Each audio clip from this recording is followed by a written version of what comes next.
மணத்தக்காளி கீரை பொரியல் எப்படி செய்யலாம்னு பார்க்கலாம். அதுக்கு ஒரு பேனை ஹீட் பண்ணி ஆயில் விட்டுக்கலாம். ஆயில் விட்டு கடுகு போட்டுக்கலாம். கடுகு போட்டு பொரிஞ்சோடனே வெங்காயம் தக்காளி ஆட் பண்ணிக்கலாம்.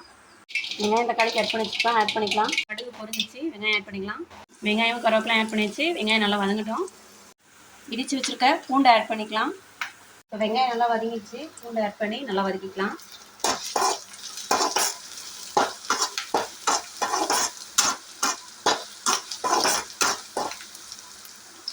தக்காளி ஆட் பண்ணிடுச்சு, தக்காளி வதங்கட்டும். இப்போ தக்காளி வதங்கிறதுக்காக கொஞ்சமாக உப்பு போட்டுக்கலாம். இப்போ தக்காளி நல்லா வதங்கிடுச்சு. இப்போ நம்ம வாஷ் பண்ணி கட் பண்ணி வச்சுருக்க மணத்தக்காளி கீரையை சேர்த்துக்கலாம்.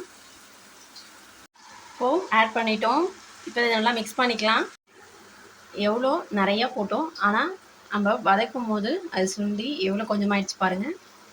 கீரையை மூடி போட்டு வேக வைக்காதீங்க, ஓப்பன்லேயே அப்படியே வேகட்டும்.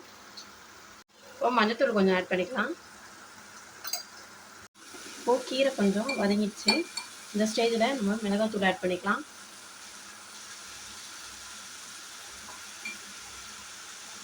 மிக்ஸ் பண்ணிக்கலாம். நல்லா மிக்ஸ் பண்ணிக்கோங்க. மிளகாத்தூள் ஒரே இடத்துல இல்லாமல் எல்லா இடத்துக்கும் வரதுக்காக அதை நல்லா மிக்ஸ் பண்ணிக்கலாம்.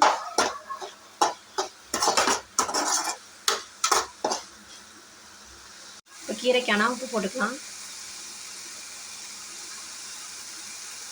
மிக்ஸ் பண்ணிக்கலாம். இப்போ ஒரு 2 மினிட்ஸ் இருக்கட்டும், அதுக்கப்புறம் பார்க்கலாம்.